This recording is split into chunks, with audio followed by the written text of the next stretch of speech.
Let's set the record straight. You and me, we ain't nothing alike. Let's set the record straight. Those words you say, they hold no weight, they like. Let's set the record straight. You'll never break the man before your eyes. Hello everyone, welcome back to another diecast haul. Now we got a huge diecast haul today, because look at the size of this box compared to my hand. This is a freaking huge box. And we got a little small one on top, so we'll start with the small one, then of course get on to the big boy down at the bottom. But this box right here is absolutely packed. We got two 124s that should be in here, plus a whole bunch of 164s, so that should be very awesome to look at. And not to mention, we also have another diecast haul coming in very soon, because we just got a new release of, some new 164s that I kind of picked up. So that's going to be around the channel as well. Now we're actually going to have two from that shipment, because I could not afford all of it. I know it's kind of hard to say. I'm a little broke right now, but I had to split it up into two parts, because again, I can only afford so many on that order, and then whenever I got paid, I would switch it over and then get a few more after that. But this right here was the shipment before our previous one, or our last one that we got. So the last one that we have will be two parts, and then this one here is all we got. And there should be some very spicy ones in here, so we are going to take a look at this and hear it in just a few seconds. But once again, we have to start with the small box first. And I actually came prepared today. I brought my own little pair of scissors. These are what I use to cut my window nets and stuff. And a screwdriver for taking them off the base. So, definitely not going to be scattering around for anything right now. Because normally, if anybody watches the diecast hauls, I'm always like, oh, I can't find a knife, or I can't find scissors. I brought my own, so we don't got to worry about that now. So we are going to do it a little bit different this time. Instead of moving this box to the side, opening the top one, and then zooming back out to the big box, we're just going to stay in the frame that we are now, open the top box, and then open this one here. So there will be no cuts.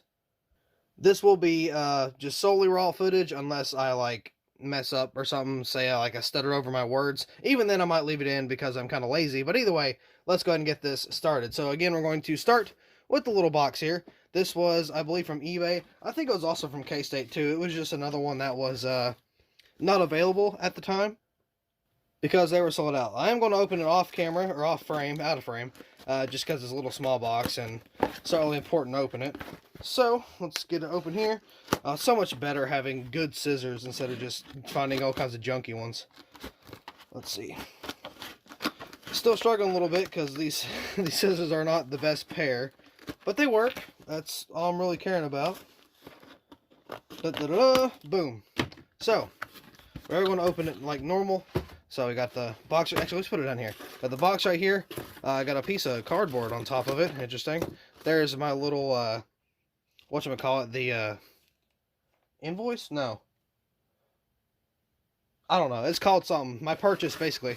And here is the diecast right here. So we are going to tear the paper open. Maybe. Oh, they actually got it wrapped pretty good, too. And this is going to be, possibly, if I can get it out of here. But this is the Tyler Reddick. Now, this is actually going to be a custom. This was supposed to come from K-State. But again, they were out of stock at the time. So I just got it on eBay. There's a little close-up there. Kind of. Just the Cheddar's paint scheme. Again, this will be, I think this is either the Daytona 500 edition or the Road Course edition. I can't remember which one this is going to be. But it will be turned into a custom nonetheless. So that is the first one. Very small to start off. Of course, we're going to tear into this bad boy here in just a few seconds. Throw everything away. Like I said, no cuts, no problems. Now we're actually going to probably open this bad boy off camera so I can kind of get in here and actually open it pretty well. Maybe. We'll see. Well, while we got some time, how's everyone doing? Everybody doing okay? I surely hope so. But there's a lot going on with the world right now. So let's just kind of take a seat, sit down for a little bit, watch some diecast haul, and see where it goes. Kind of take a few minutes to ourselves, relax a little bit, and kind of get this whole war thing out of the way. So we just kind of, ease our mind a little bit. Hopefully, at least. There we go. Oh, the amount of packing popcorn we got here is quite insane. Oh no, I moved it. Scoot back over. There we go. Quite insane. So we're going to pick this up and look at all this. And that is just all packing popcorn. I do see some 124, so I was correct, which I mean I kind of assumed since, you know, I ordered it. But we're going to move these out of the way. We're not going to make a mess because I don't want to clean it. So we're just going to scrape all these off. Not a big deal. I got a little bag I'm going to put them in too, so I can reuse them for shipping for Bottom Bag Diecast. Alright, so first things first, let's get this guy out of the box here. Well, not out of the box, but this is, as it states, the Alex Bowman Ally Salutes. Standard finish, of course. And we will set these aside, and then after we get the 124s out of the way, or the 164s, we will actually open up the 124s, take a quick glance, and actually look at the finished product. There we go, there's a little invoice thingamajig there. So according to this paper, there is 1, 2, 3, 4, 5, 6, 7, 8, 9, 10, 11, 12, 13, 14, 15, 16 die-casts in this box. That's quite a few. So, throw that paper away because we don't need it now. Definitely don't want to see the price on that either. Ooh, here's the good one. My favorite so far, maybe even better than the Bowman. This is the Kevin Harvick Gravedigger Standard. Cannot wait to do die-cast review on that. I actually might do that tonight and get that out of the way. Once again, setting this bad boy aside, and we'll take a small look at the little section of 164s over here on this side. So, I do kind of see what they are, so not a big deal. Ooh, we got a couple good ones. So, this one right here starting off is going to be, ooh, a good one too. The Dale Earnhardt Jr. Checkers or Wreckers. Maybe if I can focus, there we go. Now, if I'm not mistaken, there should be two of these bad boys in here. Oh, that is too bright. There we go. We already got the 124 in Elite, so we got the 164s to kind of go with that. Next up is going to be the Wow Wow Waffles for good old Cole Custer. Very nice little paint scheme again. We'll kind of take a look, a better look here in a little bit, just because it is kind of hard to see right now. Then we got the Daniel Suarez Camping World paint scheme. I've already reviewed this in the... Have I reviewed it in the Authentic line yet? I know I have it in the Authentic line, but I don't know if I reviewed it just yet. We got that one. Gotta love the blue and yellow. Fantastic. Of course, I approve. Next up, we have... looks to be Anthony Alfredo. Good old Pasta Man in the 2021 Darlington Throwback with chrome wheels. Fantastic. Next, we got another throwback, which is the Eric Jones STP. Who was this to? Was this a petty throwback? I don't remember. I gotta look more into that, but it was like I think it was from a win. I don't really remember for sure. But one of my favorite throwbacks is it looks legitimately like a throwback. It looks really good. It's like super, again, legitimate looking. I do approve once again. Ooh, here we go. Here's something a little different. This is the Alex Bowman. We've seen this a few times now. But this is the metal base, rubber tires, / Elite, whatever you want to call it. Personally, I just say Elite because it's more detail, so I do think it's an Elite. But this is my first Elite diecast I have in the 164, so that's pretty cool, at least for the new ones anyway. And I'm pretty sure I have not done a diecast review on just the plain gold series, so I'll actually do a dual diecast review of those paint schemes. Here is a good one. Garrett Smithley.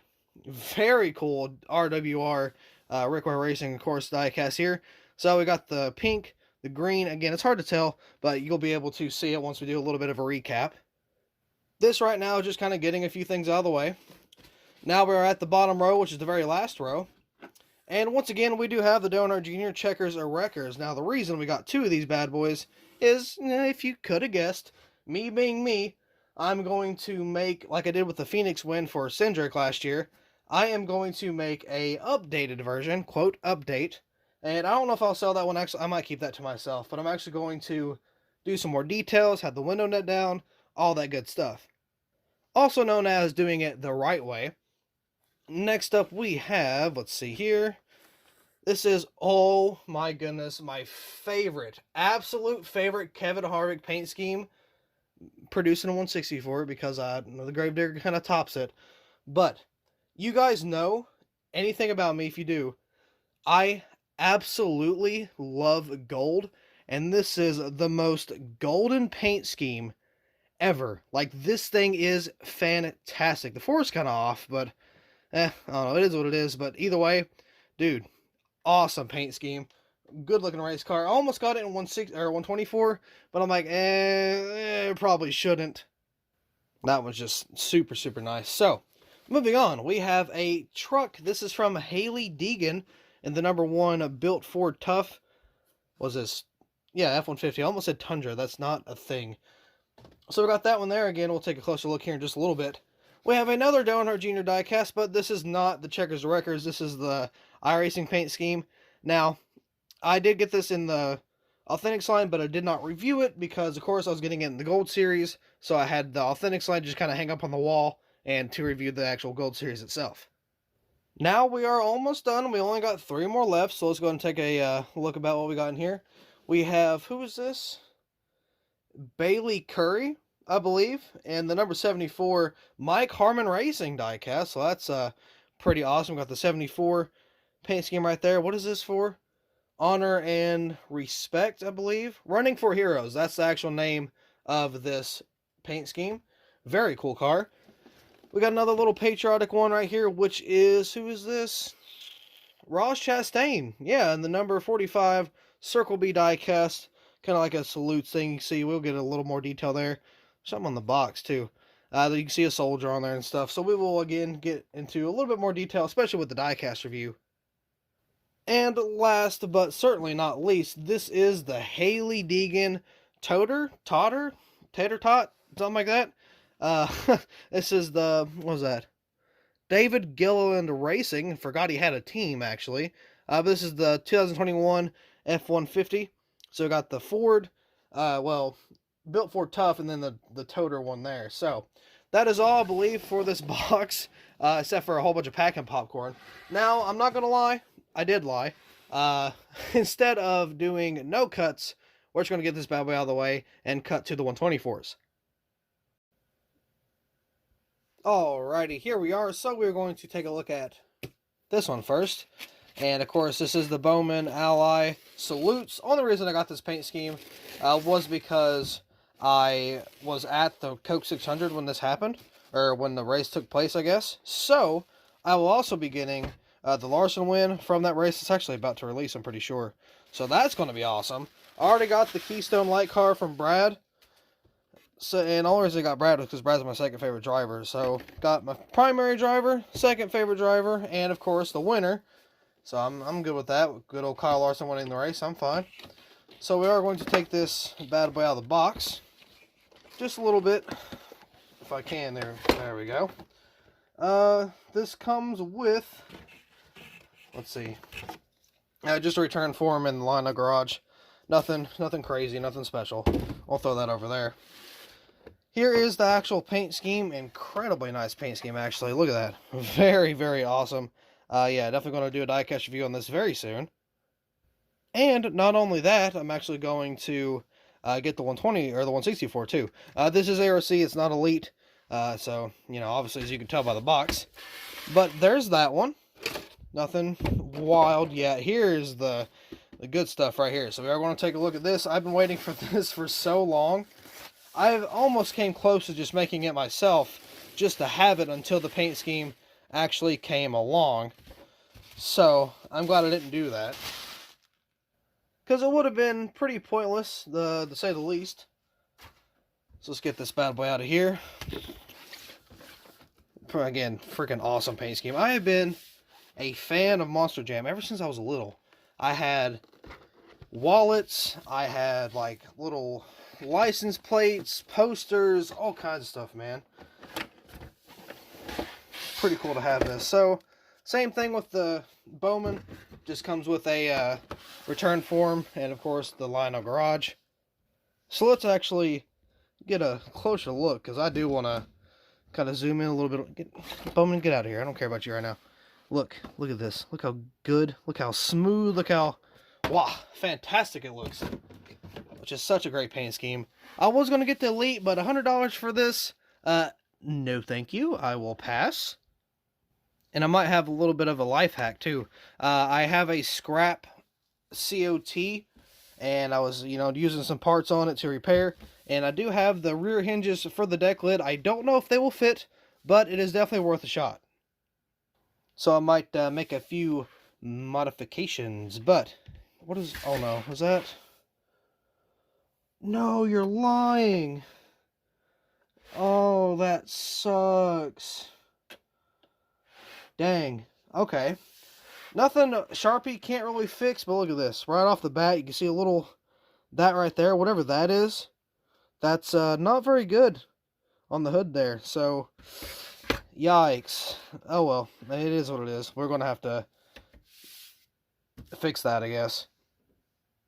But yeah, there's the very famous Gravedigger paint scheme. I've made 3 1/64s of this, and I didn't know until a few weeks ago, but they were all inaccurate because the back was just plain. I didn't have Bad to the Bone on it, and I didn't know that, or I would have edited that, but oh well, it is what it is. I have a different template now. I can kind of mix both of them, and then just kind of put it together for an actual real diecast now. Because we were not allowed a 1/64, which sucks, but that's why I'm here. I gave one to Original Big Bry, Diecast Buffet, and put one on eBay, so definitely going to make one for myself too. Mine will be a little bit different though, because again, it'll have the actual correct back bumper, and it will have the red rims on it, and it'll have rubber wheels, so that should be pretty interesting. Because I've never done like the rubber wheels on a custom before. I can't really imagine it being too difficult, but I guess we'll have to see. So with that being said, I'm going to take these bad boys off the bases, and then we're going to do a little bit of a recap to see some of the diecasts we got today. So here is a little bit of a recap for what we got today. Tyler Reddick, of course, I was going to be turned into a custom. Got my first Elite 1/64, which is the Alex Bowman Best Friends, and we got the normal Ally paint scheme, or the primary, coming in very soon as well. We got the Eric Jones throwback, got the Anthony Alfredo, good old Pasta Man throwback, the Daniel Suarez, of course we got the Camping World Truck Series, or not Camping World Truck Series, but the Camping World, which was the Truck Series. Of course we got the Deegan diecast, and then, well, we got both the Toter, whatever, and the Ford F-150. That was the Ford F-150, and then of course we got I think it was the Mobile 1000, the gold one right there in the middle of Harvick. Then we got the Rick Ware Racing diecast there for Smithley. Then we got the Ross Chastain truck, another, the Toter paint scheme for Deegan. Then we got the Dale Jr. iRacing paint scheme. Got the Mike Harmon Racing 74 down there as well. It's hidden, but it is behind the Harvick. Then we got 2 of the Dale Jr. Checkers and Wreckers. The other one is just right underneath that, so just kind of hide a little bit to get some more room. And then, of course, you got the Cole Custer Wow Wow Waffles, which is, of course, behind the Alex Bowman. And then we got the Alex Bowman 124, along with the Gravedigger Kevin Harvick 24 as well. So 17 die cast in total, and shockingly, only 2 of them are going to be customs. Again, Tyler Reddick and the Checkers Wreckers Jr. Now, I may not keep all of these. I'm definitely, like, for a fact, going to keep the Bowman, both Kevin Harvicks, all the juniors, stuff like that. And of course the which one was it? The Garrett Smithley, I'm definitely going to keep for right now. I might let it go later on, but the 74 Mike Harmon Racing, that one's going to be staying. The ones I'm really kind of looking at to get rid of are the Deegans. I know it's kind of shocking, but I don't know. I kind of wanted to collect every Deegan diecast because she wasn't really getting a lot. But you never know. The Eric Jones, I might let that loose one day. The Anthony Alfredo, I might let it go one day. But as of right now, they're staying in the collection, and whenever I can get my new room built, that's right, I am going to have a new room, and it will be filled with 1/64s, 1/24s, all the good stuff. So with that being said, I do believe that'll be all. Let's get ready for the rhyming here. I do believe that'll be all for this diecast haul, so thank you all so much for watching. I hope you all enjoyed, and I will see you in the next video.